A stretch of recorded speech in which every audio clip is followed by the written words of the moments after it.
அல்லேலூயா, கர்த்தருக்கு ஸ்தோத்திரம். சாராளுடைய மரணத்தை கொஞ்சம் பார்க்கலாம். ஆபிரகாம் கேத்துரோடு வாழ்ந்து கொண்டிருக்கும் பொழுது, ஈசாக்குடைய திருமணத்துக்கு முன்னாடி இவங்க எபிரோன் என்ற இடத்துல சாராள் ஈசாக்கு வாழ்ந்துட்டுருக்குறாங்க. எபிரோன் அவங்களுக்கு 27, அதாவது 127வது வயசில் சாராள் மரிக்கிறாங்க. அப்போது ஆபிரகாமுக்கு தூது போய் ஆபிரகாம் வராரு. வந்து அதை அழுகிறார், புலம்பி அழுகிறார்னு பைபிளில் போட்டிருக்குது. ஆபிரகாம் புலம்பி அழுதுட்டு அப்புறம் அடக்கம் பண்ணுறதுக்கு அவர் ஒரு கல்லறை ரெடி பண்ணுறதுக்காக அவர் போகிறாரு. ஏத்தின் புத்திரர்கள் நடுவில் போய் அவங்கள்ட்ட கேட்குறார். அங்கே எப்ரோன் என்ற ஒரு ஆளுடைய நிலத்தை கேட்குறார்.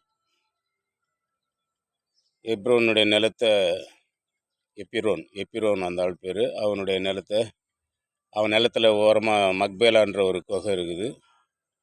அந்த குகையை என் மனைவியை நான் அடக்கம் பண்ணணும், இந்த பிரேதத்தை நான் அடக்கம் பண்ணணும். அதுவும் அந்த இடத்துல அவர் சொல்லும்போது, என் கண் முன்னால் இந்த பிரேதம் இராதபடிக்கு நான் அடக்கம் பண்ணணும் 2 முறை அவர் சொல்கிறாரு. அதன் பிறகு அந்த ஏத்தின் புத்திரர்கள் நடுவில் அந்த எல்லோரும் ஊரே கூடியிருக்கும்போது அவங்க பேசுகிறாங்க. அந்த நிலத்தை பேசும்பொழுது அவங்க ரொம்ப மரியாதையாக செய்கிறத நம்மளால் பார்க்க முடியும். அந்த நேரத்தில் அவங்க ஒவ்வொருத்தரும் வணக்கம் செலுத்தி ஒவ்வொருத்தரும் பேச்ச ஆரம்பிக்கிறாங்க. ரொம்ப மரியாதையோடு கூட இவரும் எழுந்திரிச்சு வணக்கம் செலுத்துகிறாரு ஆபிரகாம். அந்த ஊருக்காரங்களும் வணக்கம் செலுத்துகிறாங்க. இப்படியா பேசி முடிக்கும்போது அந்த எப்பிரோன் என்ற அந்த ஆள் 400 சேக்கல் வெள்ளி பொருங்க அந்த நிலம், அது உங்களுக்கு எனக்கு அம்பிட்டு அதனால் அப்படின்னு சொல்லி ஒரு அருமையான ஒரு வார்த்தையை போடுறாரு அந்த இடத்துல.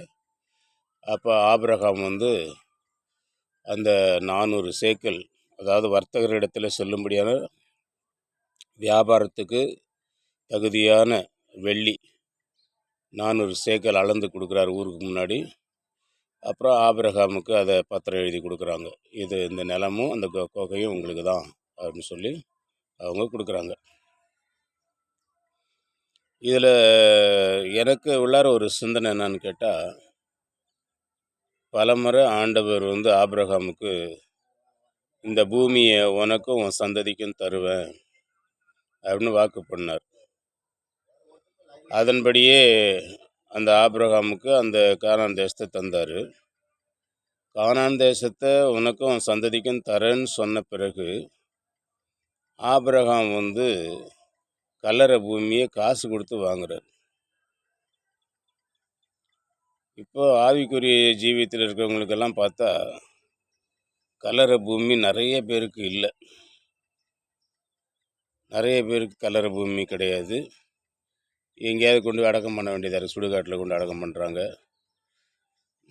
இப்போ நானும் கூட எங்கள் அக்கராப்பாளையத்தில் அதுக்கான ஒரு ஏற்பாடு செஞ்சு ஒரு இடம் கிடச்சிது. அது கடைசியாக அது ஒரு வஞ்சக மனிதனால் கொஞ்சமாக்கப்பட்டது. பெரிய இடமா கிடச்சிது கல்லறை பூமி. அது கடைசியாக அதை வஞ்சகமாக அதை அவன் எங்கள் அம்மாவை அடக்கம் பண்ண இடத்துலலாம் அவன் நிலமாக்கிட்டான். 2 பேர்த்த அண்ணனையும் அம்மாவையும் அடக்கம் பண்ண இடத்த அவன் நிலமாக்கிட்டான். அதுக்கு பக்கத்தில் கொஞ்சோண்டு இடம் ஒதுக்கி விட்டு அது ஒரு 20 பேர் அடக்கம் பண்ணலாம், அவ்வளோ இடம்தான். அதை தந்திருக்கான். அதெல்லாம் பார்க்கும்போது மனசுக்கு கஷ்டமாக தான் இருக்குது. ஏன் அப்படின்னு யோசிக்கும் பொழுது, கர்த்தருடைய பிள்ளைகளுக்கு இது சாத்தியம் இப்படி தான் என்று கேட்டால், ஆபிரகாம் ஆசீர்வதிக்கப்பட்ட மனுஷன். அந்த நிலத்தை நீ தெற்கு வடக்கு எம்மட்டு திரியிறியோ அதெல்லாம் உனக்கு தான் சொன்னார் ஆண்டவர். அப்படி இருக்கும்போது அதில் ஒரு பூமி, அந்த நிறைவும் கர்த்தருடையது. ஆபிரகாம் பற்றி நமக்கு எல்லாருக்கும் தெரியும். ஆபிரகாம் மிகப்பெரிய ஆசீர்வதிக்கப்பட்ட மனுஷன். கிறிஸ்து பூமிக்கு வருவது, கடவுள் மனிதனாக பிறக்கிறதுக்கு அவர் ஒரு வழியாக இருந்தார், வாய்க்காலாக இருந்தார். அப்பேற்பட்ட மனுஷனுக்கு காசு கொடுத்து, தன்னுடைய உழைப்பில் வந்த காசு கொடுத்து தான் வாங்கணும் இந்த பூமியில். இப்படி இருக்குதா அப்படின்னு பார்க்கும்போது, புதிய ஏற்பாட்டில் ஆண்டவராக இயேசு கிறிஸ்து சொல்கிறாரு, நரிகளுக்கு வலைகள் உண்டு, வானத்து பறவைகளுக்கு கூடுகள் உண்டு, மனுமகனுக்கோ தலை சாய்க்க இடமில்லை. யாரு?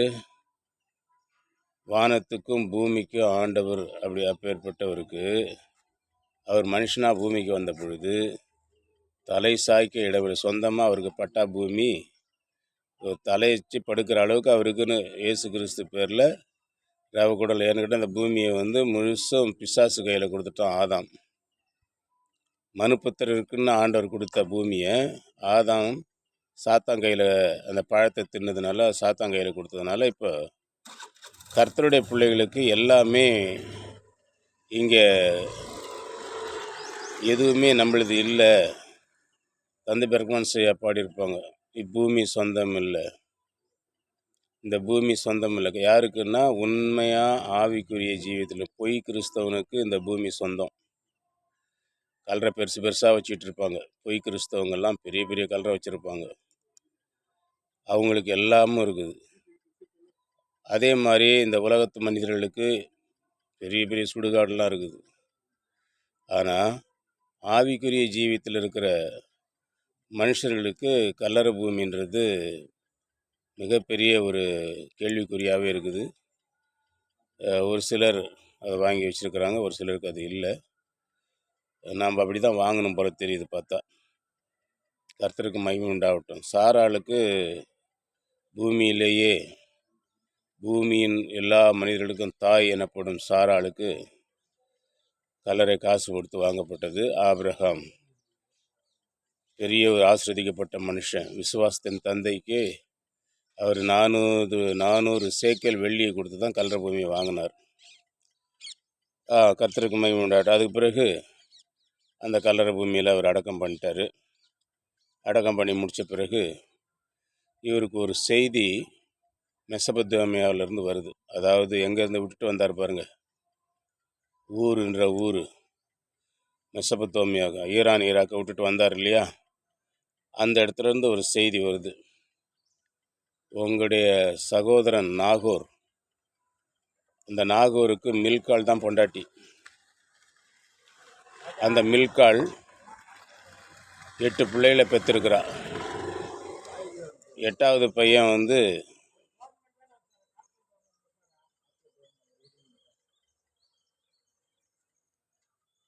அவன் பேரை பிறகு சொல்கிறேன், அந்த பேர் கொஞ்சம் ஞாபகத்துக்கு வரல.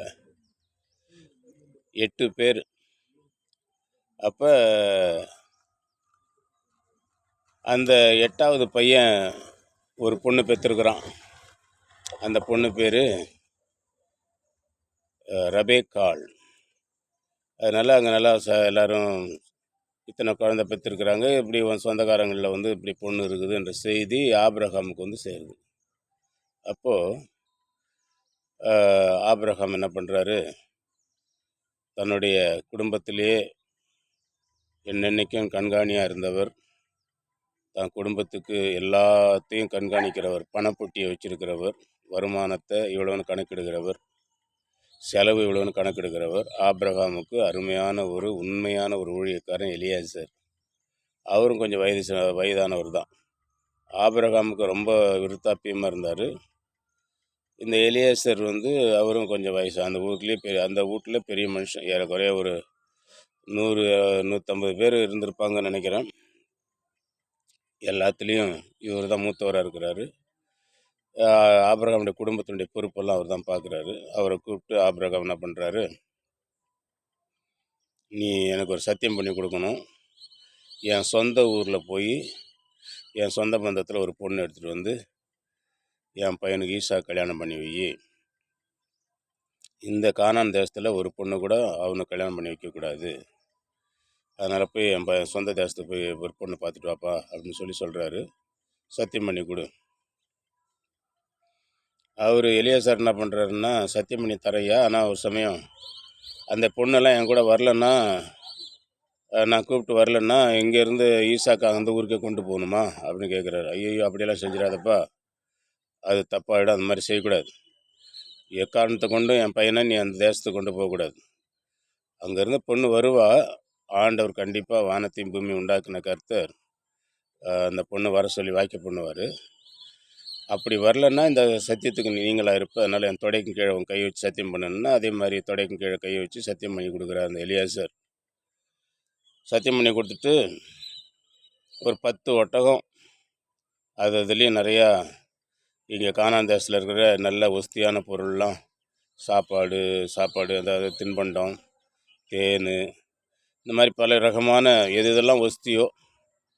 ஏன்னா நம்ம எப்பவுமே ஊரில் சொல்லுவாங்க, நம்ம தமிழ்நாட்டில் ஊத்துக்குழி வெண்ணெய், அப்புறம் அல்வா, அது ஒரு ஊர் பேர் சொல்லுவாங்க. இந்த ஊர் அல்வா தான் பெருசு, இந்த முறுக்கு, அப்படி அதுக்கு ஒரு பேர் இருக்கும் ஒஸ்தி. இந்த ஊருக்கு போனால் அங்கே போனால் இன்ன வரைக்கும் அந்த ஜனங்க, இந்த பைத்தியக்கார ஜனங்க அதை நம்பி அங்கே போய் வாங்கிட்டு இருக்காங்கன்னா அவெல்லாம் சேர்த்து எத்தனையோ வருஷம் ஆகுது. அந்த ஊருக்கு போகும்போது அந்த பொருளை அவங்க வாங்கிட்டு தான் வராங்க. திருநெல்வேலிக்கு போனால் அல்வா வாங்கிட்டு வராங்க. எத்தனையோ அந்த பேரை வச்சு நிறைய பேர் உண்டாக்கிட்டான். அது ஒரு காலத்தில் யாரோ ஒருத்தர் நல்லா செஞ்சுருப்பான். ஆனால் அந்த பேரை வச்சுக்கிட்டு இன்னமும் அங்கே போகும்போதெல்லாம் மணப்பாறைக்கு போனால் அந்த முறுக்கு வாங்கிட்டு வராங்க. அது ஒரு தடவை நான் பார்த்தேன். அங்கே எல்லாம் ஒரே மாதிரி தான். இந்த ஜனங்க ஒரு பைத்தியம். அதில் என்ன பண்ணுறாங்கன்னா, ஒரு பேராகி போச்சுன்னா அதன்படியே அவங்க செய்கிறாங்க. அது திரும்ப திரும்ப அதே தான் அவங்களுக்கு வேலையாக இருக்குது. அதை மறக்க மாட்டேங்கிறாங்க. அந்த மாதிரி கானான் தேசத்தில் உச்சிதமான சில முக்கியமான பொருள்லாம் அங்கே கொண்டு போகிறாங்க. 10 ஒட்டகத்தில் எடுத்துக்கிட்டு 10 ஆளுங்களை கூட்டிகிட்டு பொண்ணு பார்க்க போகிறார். பொண்ணு பார்க்க யார் போகிறான்னா, எலியாசர் போகிறார். அந்த ஊருக்கு போய் சேர்ந்துட்டார். அந்த ஊரில் போய் சேர்ந்த பிறகு இவர் காரியம் என்ன பண்ணுறாருன்னா, ஒரு ப்ரேயர் பண்ணுறார். ஒரு கிணத்தண்டையில் போய் சாயந்தரத்தில் தண்ணி முள்ள வருவாங்க பொம்பளை பிள்ளைங்க, அப்போ அங்கே நின்று பார்த்துடலான்னு இவருக்கு ஒரு எண்ணம். அதனால் போய் அங்கே போய் நின்றுட்டு ஒரு ப்ரேயர் பண்ணுறாரு.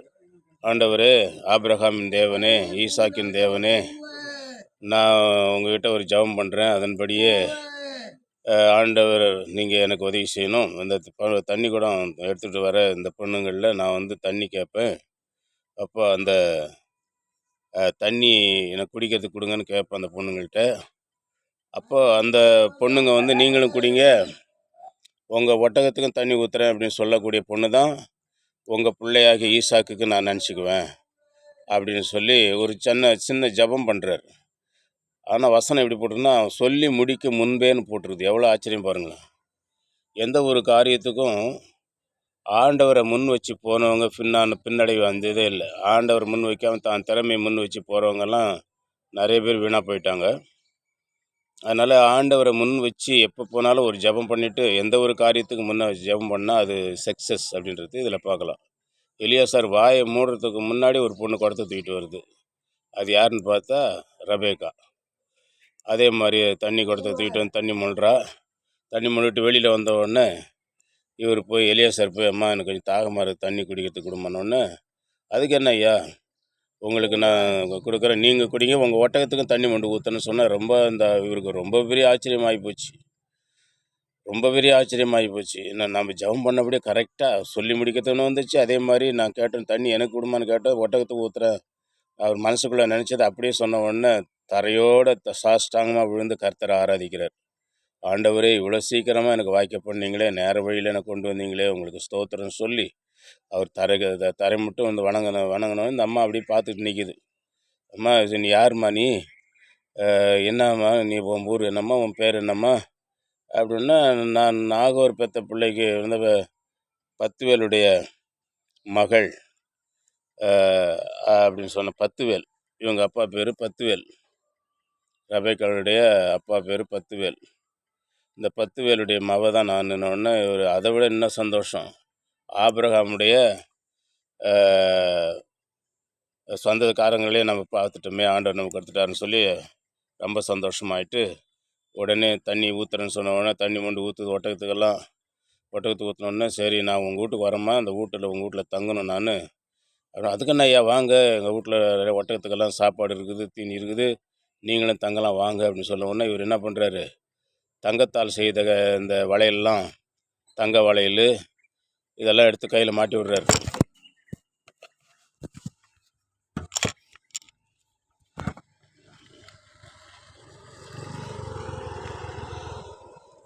தங்க வளையல்லாம் எடுத்து மாட்டி விட்டு, போய் வீட்டில் போய் சொல்லணும், இது ஒரே ஓட்டமாக ஓடுது. வீட்டுக்கு ஓடி போய் அவங்க அண்ணங்காரன் லாபான் அவங்க அப்பாக்கிட்ட அம்மாட்ட எல்லாத்தையும் சொல்லுது, இந்த மாதிரி ஒருத்தர் வந்தார், ஆபிரகாமா அங்கே ஆபிரகாம்னாராம், அங்கேருந்து அவர் வந்திருக்கிறாரு, தங்க வளையல்லாம் எனக்கு கொடுத்தாரு அப்படின்னு சொன்ன உடனே லாபான் ஓடி வரான். ஓடி வந்து, அதாவது ரபேக்காளுடைய அண்ணன் அப்படி வந்து, ஐயா ஏன் வெளியே இங்கேயே நிற்கிறீங்க, வாங்க வீட்டுக்குள்ளான்னு கூப்பிட்டு போகிறோம். அப்புறம் எல்லோரும் கும்பலாக போனாங்க. சாப்பாடெல்லாம் ரெடி பண்ணி சாப்பாடு கொடுக்குற நேரத்தில், நான் இப்போ சாப்பிட மாட்டேன் ஐயா, நான் வந்த நோக்கம் சரியாக இருந்தால் சாப்பிடுவேன், இல்லை சாப்பிட மாட்டேங்கிறார் எலியாசார். என்ன ஐயா நோக்கம், அந்த மாதிரி என்னுடைய ஆபிரகாம் வந்து என்னுடைய எஜமானன், அவர் பெரிய பெரிய கோடீஸ்வரனாக இருக்கிறாரு, அவர்கிட்ட சொத்து பத்தெல்லாம் நிறையா இருக்குது, அவருக்கு ஒரே ஒரு பையன்தான், ஈசாக்கு பேர், அவருக்கு பொண்ணு பார்க்க தான் என்னை அனுப்புனார், நீங்கள் அவருடைய சொந்தக்காரங்களாக இருக்கிறீங்க, பரவாயில்ல சந்தோஷம். இப்போ ரபேக்கா நான் இப்படி ஜெபம் பண்ணேன், அந்த நேரத்தில் உங்கள் பொண்ணு வந்தது, ஆண்டவர் வந்து சரி நேர்வழியில் நடத்தினா எனக்கு ரொம்ப சந்தோஷம். அதனால் என் எஜமானுடைய மகனுக்கு நீங்கள் பொண்ணு தர மாதிரி இருந்தால் நான் கை நினைக்கிறேன், சாப்பிட்றேன், இல்லைனாக்கா நான் ஏதோ இந்த பக்கமாக அந்த பக்கமாக விற்றி ஆடுறேன் பொண்ணுன்னொன்னே, இதுக்காக நீங்கள் கவலைப்படுறீங்க, என் சொந்த பந்தத்துக்கு நான் தராமல் வேறு யாருக்கு தரப்போகிறேன், நீங்கள் தைரியமாக தரோம், நீங்கள் சாப்பிடுங்கன்ட்டாங்க. அவங்களுக்கு சந்தோஷமாகவே சாப்பிட்டாங்க, படுத்தாங்க. விடிஞ்சு எழுந்திரிச்ச உடனே சரி பொண்ணு அனுப்பி வைங்கன்றாங்க. இந்த மாதிரி பொண்ணு பார்க்குறதுக்கு இந்த காலத்தில் யாருமே இல்லை, அந்த காலத்தில் அப்படி இருந்துருக்கு பாருங்கள். இத்தனைக்கும் இதுக்கு எவ்வளோ தூரம், ஏறக்குறைய 1500 மைலுன்றாங்க. அவ்வளோ தூரம் வந்து இந்த பொண்ணை முன்ன பின்ன மாப்பிள்ளையை பார்க்காம அந்த நம்பிக்கை பாருங்கள், கடவுள் மேலே ஆண்டவர் மேலே நம்பிக்கை வச்சா எதுவும் நடக்கும். ஆண்டவர் மேலே விசுவாசம் இருந்தால் நடக்காதெல்லாம் நடக்கும்ன்றது தான். ஆபிரகாமும் விசுவாசத்தோடு இருந்தார், அந்த எலியாசாரும் நம்பிக்கையோடு வந்தார். இப்போ பொண்ணை அனுப்புங்க, நாங்கள் போகிறோன்னொன்னே எதுக்கும் பொண்ணுக்கிட்ட ஒரு வார்த்தை கேட்குறேங்க என்ன கேட்குறாங்க. அந்த ரபேக்காலும் நான் போகிறேன் கட்டிக்கிறேன்னு சொல்லிடுச்சு. பொண்ணை மாப்பிள்ளையை பார்க்கவே இல்லை, வந்திருக்கிறது ஒரு வயசானவர் வந்திருக்கிறாரு. 10 ஒட்டகத்தில் வந்திருக்கிறாங்க. ஆனால் நகையெல்லாம் நிறையா கொடுத்தாங்க. அதே மாதிரி அந்த பொண்ணு கட்டிக்கிறேன், நான் போகிறேன், கூடிய போகிறேன்னு சொன்ன உடனே இவர் எலியாசார் என்ன பண்ணுறாரு, அவங்க அம்மாவுக்கு புடவை துணியெல்லாம் கொடுக்குறாரு, இவருக்கு லாபானுக்கு நிறைய துணி கொடுக்குறாரு. இப்படி எல்லாருக்கும் அவங்கவுங்களுக்குன்னு தனியாக ஸ்பெஷலாக எடுத்து கொடுக்குறாரு. வசதியாக கொடுத்தோன்னே அவங்களுக்கு ஒரே சந்தோஷம். இந்த பொண்ணு நான் கட்டிக்கிறேன், அவரை கட்டிக்கிறேன், நானும் கூட போகிறேன்னு சொல்லி ஒத்துக்கிச்சு. ஒத்துக்கிட்ட பிறகு அப்புறம் ரைட்டு அவங்கள சரி இன்னும் ஒரு 4 நாளைக்கு தங்குங்க, நான் அப்புறம் என் பொண்ணை அனுப்புகிறேன்றாங்க. இல்லை ஆண்டவர் வாய்க்க பண்ணிட்டாரு, அப்படி இருக்கும்போது நீங்கள் தடை பண்ணாதீங்க அப்படின்னு சொன்ன உடனே சரின்ட்டு அந்த பாப்பா பேச்சையும் கேட்டாங்க. அவங்க அந்த பாப்பா பொண்ணை ஏறிக்கிட்டாங்க, ஒட்டகத்தில் ஏற்றி கொண்டு போகிறார். இப்போ வந்து அந்த அம்மா 127 வயசில் செத்துட்டதுனால அவர் ரொம்ப எப்பவுமே அம்மா பிள்ளையாக இருந்தார் ஈசாக்கு. அது பெரிய சோகம், அம்மா செத்து போயிட்ட பிறகு ரொம்ப வேதனையோடு இருந்தார். ஆனால் அந்த இடத்துல எப்படி பதிவாயிருக்குதுன்னா, இவங்க ஒட்டகத்தில் இவங்க போகிறாங்க, எத்தனை நாள் போனாங்க பயணம் போடல, ஆக மொத்தம் பயணம் போயிட்டு அங்கே ஊருக்கிட்ட நெருங்கும்போது ஈசாக்கு மாலை வேளையில் சாயந்தர நேரத்தில் அப்படியே ஜெபம் பண்ணிக்கிட்டே வரார். அப்படி வரப்பு வழியாக அப்படியே வந்து தோப்பு துறவு பக்கமாக ஜெபம் பண்ணிக்கிட்டு ஆண்டவர் தியானம் பண்ணிக்கிட்டே வரார். அப்போ இந்த பொண்ணு கேட்குது, ரபேக்கா அங்கே வராரு அந்த ஆள் யாருன்னொன்னே, அவர் தான்மா நீ கட்டிக்க போகிற மாப்பிள்ளைன்னு சொன்ன உடனே சட்டு புட்டுன்னு ஒட்டகத்தை விட்டு இறங்கி முக்காடு போட்டுச்சு. முக்காடு போட்டோன்னா அப்புறம் கூட்டிகிட்டு போனாங்க. சந்தோஷமாக ஒரே மகிழ்ச்சி.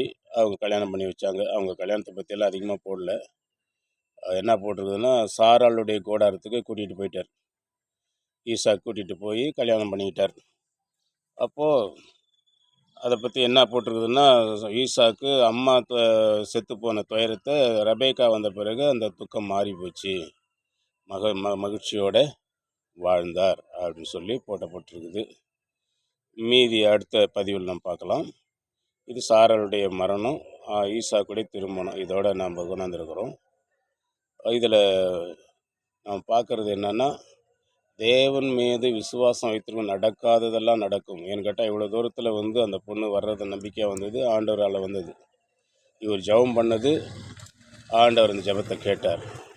நாமும் கூட எந்த சூழ்நிலையிலும் ஆண்டவரோட ஐக்கியமாக இருந்து ஒரு சிறு ஜெபம் செய்தாலே பரலோகம் அங்கீகரித்து நமக்கு முன்பாக போகும். சூழ்நிலை எந்த தடைகளும் நம்மளை ஒன்றும் செய்யாது என்பது இந்த சரித்திரத்தின் வாயிலாக நம்ம தெரிஞ்சுக்கிறோம். கர்த்தர் உங்களை ஆசீர்வதிப்பாராக. கர்த்தருக்கு ஸ்தோத்திரம். மறுபடியும் சந்திப்போம்.